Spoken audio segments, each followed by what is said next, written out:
야구는 풀스윙. 네. 자, 저희가 지금 이거를 녹화하고 있는 게 6월 하고도 2일 월요일 오후 5시 20분 정도입니다. 방금 전에 속보가 떴고요. 이승엽 감독이 경질되었습니다. 네. 일단 형태는 자진 사퇴 의사를 밝혔고 구단이 이를 수용했다 이렇게 공식 발표를 했고요. 일단 3일 잠실 기아전부터는 조성환 퀄리티 컨트롤 코치가 대행 역할을 맡게 됐습니다. 자, 그동안 굉장히 많은 말들이 있었어요. 그렇죠. 그리고 사실 언제부터냐면은 그 와일드카드 업셋당하고 난 다음에 그때 이걸 1년을 더 가야 하느냐 아니냐 뭐 이 얘기를 또 많이 나왔었고, 그런데 또 한쪽에서 나온 얘기는 야 이거 구단주가 오너가 꽂은 사람을 우리가 이 사람 경질해야 됩니다라고 보고서를 올리는 게 이게 말이 되냐. 그 말은 무슨 말이냐면 구단주 당신의 야구가 틀렸어요 라고 보고를 해야 되는 건데 이거 너무 힘든 일이다. 뭐 이런저런 얘기가 많아서 아마 계약 기간에 다 채워주지 않겠나 이런 얘기들이 많았었는데, 어쨌거나 어떤 형태가 됐건 간에 일단은 사퇴를 하고 그 감독을 이제 그만두게 된 것인데, 아마도 이승엽 감독이 조만간에 또 감독의 직함을 달기는 쉽지가 않아 보입니다. 그죠?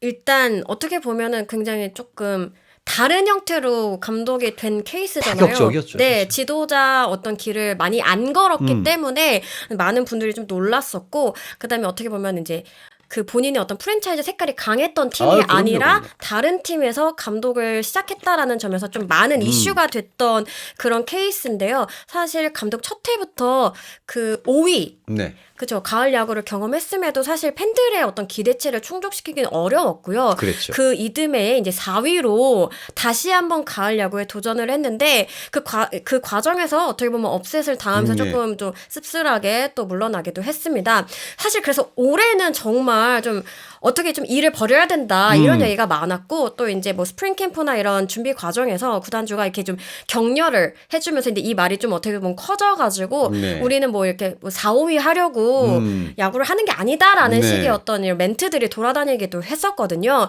그러면서 사실 좀 부담이 될 수도 있었겠다라는 생각을 했고, 사실 두산도 좀 노력을 했습니다. 이제 외국인들을 빠르게 선임을 했고 또 커리어가 굉장히 좀 높은 선수들을 데리고 그럼요. 왔는데, 사실 이 선수들이 사실 기대만큼 해주지 못하면서 시즌 초반부터 좀 굉장히 어려운 경기를 치렀습니다. 맞습니다. 여러 가지 조건들이 이제 기대했던 것만큼 그대로 다 풀리지는 않았죠. 특히나 콜어빈 같은 경우에는 정말 압도적인 지금의 폰세의 모습을 이제 기대를 한 건데 그게 안 나왔고, 오히려 잭로그가 더 나은 그런 느낌이었었고, 그리고 또 방망이도 이를테면 이제 키움과의 2번 1대0 패배는 이거는 좀 충격이었어요. 충격이었고, 방망이가 이렇게 못 치면은 한꺼번에 다 못 치면은 사실 감독이 아니라 뭐가 와도 안 되는 거죠. 하지만 감독이라는 자리가 워낙에 그렇습니다. 그렇게 된다면 그 책임을 지는 자리이고 또 욕을 먹는 자리이기도 하죠. 그거 하라고 그 연봉 주는 겁니다, 사실은. 그리고 전권을 쥐어주는 것이고요. 어쨌거나 이렇게 됐다는 소식을 전해드리면서, 또 하나는 나승엽 선수가 또 2군행을 통보를 받았는데 요 근래 너무 안 좋았죠. 맞습니다. 안 그래도 이제 그 감독의 고민도 굉장히 컸던 것으로 네. 보입니다. 사실 이 선수가 시즌 초반에 굉장히 좀 장타에 눈을 뜨는 듯한 맞습니다. 그런 모습을 보여주면서 굉장히 좀 또 기대를 모으고 또 관심도 모았는데, 네. 그러다 보니까 이 조금 나승엽 선수의 전체적인 스윙이 좀 커진 측면이 있습니다. 거기에다가 이제 상대편으로 전력 분석을 당하면서 그 모습들이 어떻게 보면 또 약점으로 비춰질 수 있었던 부분이 됐습니다. 그래서 좀 편하게 좀 타석에 설 수 있도록 좀 타순을 조정하기도 하고 네네. 한번 이제 선발 라인업에서 빼기도 하고 했지만, 좀 중요한 순간에서 좀 계속해서 좀 어떻게 보면은 좀 해결하지 못하는 모습들이 쌓이면서 아무래도 재조정의 시간이 좀 더 필요하다라고 판단을 한 것 같습니다. 자, 이렇게 되니까 일단은 공교롭게도 승엽이라는 이름을 가진 두 야구인이 지금 무대에서 사라졌고, 물론 이제 뭐 나승엽 선수가 돌아오겠지만은, 자 이렇게 되면서 일단은 조성환 QC 코치가 이제는 감독 대행을 하는 모습으로 이제 두산은 갈 거고, 그리고 롯데 같은 경우에는 또 나승엽에 대체를 할 수 있는 다른 선수들이 그 자리에 들어가야 되겠죠. 이런 상황이 되고 있는데, 어쨌든 이런 것과는 또 상관없이 지금 순위표가 일주일이 지나면 그냥 이렇게 바뀌어 있어요. 이렇게 바뀌어 저렇게. 맞습니다. 그러니까 7연승을 해버리니까 삼성이 후루룩 올라오고 아니 기아가 여기 가만 있어봐. KT는 언제 여기 이게 정말 정신이 하나도 없습니다. 예전에처럼 이렇게 딱 나눠져 있지 않고 그룹핑이 안 돼 있어요. 지금 쫙 돼 있어서 이제는 아무도 모른다. 자, 이 시점에서 제가 혜진 기자님께 질문을 하나 드리겠습니다. 이 시점에서 보시는 2025 시즌 5강. 너무 어려운데요? 네, 너무 어렵죠. 요거 참 어려운. 이거 어렵습니다. 요거. 자, 일단 5팀 어떻게 꼽으시겠습니까? 제가 이 개막 전에 그러니까. 꼽았던 팀의 순서와 관계없이 네네네네. 5팀을 꼽았던 것 같은데 거기에서 저는 뭐 LG, 삼성, KT, 기아 했겠지. 기아 안 했어요? 기아 했죠. 기아. 네. LG, 삼성, KT, 한화. 기아, 한화. 네, 이렇게 다섯 이렇게를 팀. 했던 것 같습니다. 네네네. 근데 거기서 사실 많이 제가 마음이 바뀌진 않았어요. 아, 그래요? 네. 여전히 LG, 삼성, KT, 기아, 한화일 것이다. 아니, 여전히는 아니고 많이. 많이나 여기서 네. 한두 팀 정도 이제. 한 팀 정도 혹은 많으면 2팀 정도 바뀌지 않을까 생각을 해보는데 네. 일단은 한화가 이렇게까지 잘할 줄은 몰라서 이 5강에 는 나 자신 네. 아주 칭찬하고 싶고요. 네네네.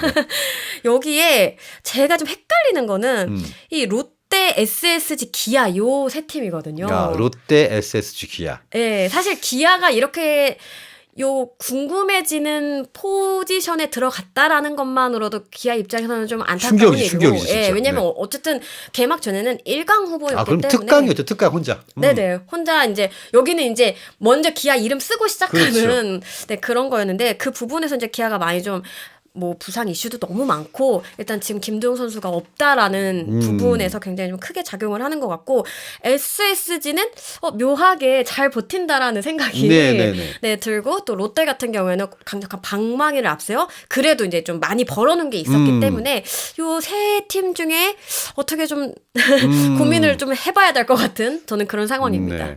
사실은 SSG 같은 경우에 또 이제 오랫동안 담당도 하셨고 또 좀 잘 아시잖아요, 내부를. 아시니까 지금 뭐 여러 가지 또 뭐 설도 있었고 뭐 어느 채널에서 공개합니다 했다가 안 합니다. 그쵸, 뭐 이런 게 그쵸. 또 있었고 했는데 결국에는 이게 팀이 야구로만 스트레스를 받은 상황이 아니게 되면은 그러면 그때부터는 이제 이게 그쵸. 골마갑니다. 어쨌든 SSG는 지금 어쨌거나 잘 버티고는 있는데 근데 다른 팀들이 또 갑자기 달리는 팀들이 너무 막 하나씩 튀어나오니까 이게 쉽지가 않은 상황이긴 합니다. 어쨌든 한화를 꼽았던 분들도 대부분 어떻게 꼽으셨냐면 혜진 기자님 똑같이 꼽았어요. 맨 마지막에 한화를 꼽았단 말이야. 그렇잖아요. 뭐 맞습니다. 기아, 뭐 LG, 뭐 이렇게 삼성, KT하고 그리고 한화 뭐 이런 식으로 꼽았었는데 지금 그 한화가 선두 다툼을 하고 있어요. 그렇죠. 아무래도 또 희응이기도 해서 네네. 가나다 순으로. 네. 어쨌든 그런 상황이 좀 들었었다. 자, 어쨌든 지금 약간 그 롯데가 이제 좀 물음표가 좀 붙어버렸는데 여기 상황에서 롯데를 이제 5강 후보로 당연히 꼽았던 분들이 많지는 않았지만 근데 저희 또 같이 가고 있는 하진 기자님 같은 경우는 롯데 딱 당연히 꼽으셨고 롯데가 뭐 예상했던거나 기대했던 것보다 훨씬 더 좋은 이제 전력으로 뭐 이렇게 딱 탄탄하게 이렇게는 아닌데 어쨌든 간에 이렇게 막 막으면서 그죠? 맞습니다. 예. 막 뭐 여기 땜빵 이거 다 막으면서 이렇게 올라왔어요. 그리고 갑자기 전민재 막 빵 치고 뭐 부산 가갔다 다시 돌아오고 지금 이런 상황이긴 한데 지금 이제 롯데 입장에서는 좀 아쉬운 부분이 일단은 뭐 이군행을 통보받은 나승엽 그리고 작년에 히트 상품인 손호영 이런 선수들이 좀 부진? 여기가 좀 크잖아요, 지금.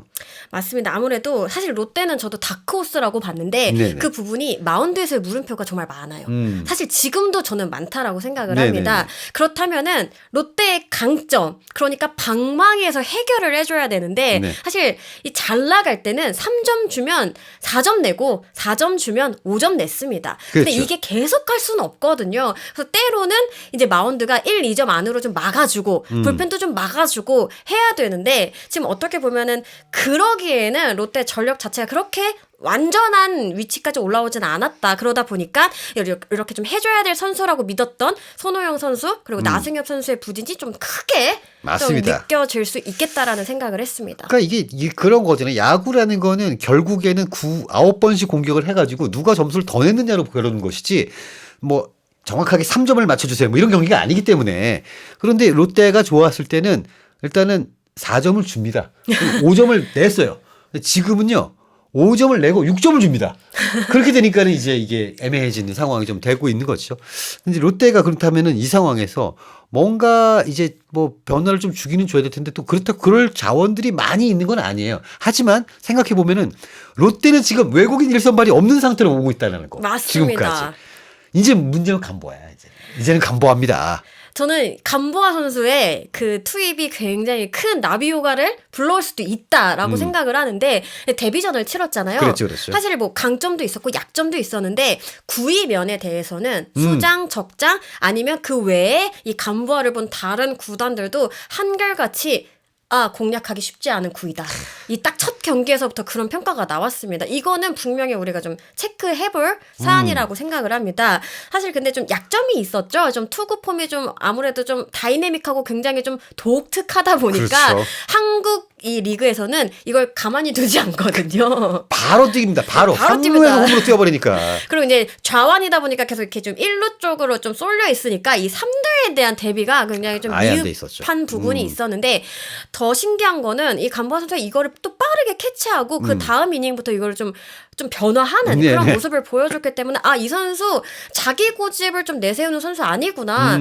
분명히 귀랑 이렇게 열려 있구나. 좀 받아들일 자세가 있구나. 저는 이렇게 판단을 해서요. 네. 이 다음 경기 그러니까 지금 내일 아마 제가 알기로는 등판을 하는 걸로 알고 있는데 그 부분 굉장히 중요하다라고 생각을 합니다. 그런데 이제 말씀하신 것처럼 그동안에 일선발이 없었단 말이죠. 그렇죠. 근데 일선발이 있어주면 저는 이렇게 연쇄 효과로 분명히 불펜에도 힘이 가해질 거고 그겁니다. 그 여파가 이제 타자들에게도 부담이 좀 덜어지는 어떤 그런 효과를 기대할 수 있다라고 생각을 합니다. 자, 땜빵으로 1선발 자리에 들어가던 누군가가 있었겠죠. 이 선수가 지금 불펜으로도 갈 수 있고. 그쵸. 이게 선순환이 되는 겁니다. 어쨌거나 감보아가 막 미친 듯이 폰세처럼 던지고 이게 아니더라도 이닝만 먹어주면은 맞습니다. 그러면 이게 뚫리는 거예요, 혈이. 근데 거기다가 일단 9위는 뭐 다 인정을 하는 그런 상황이고.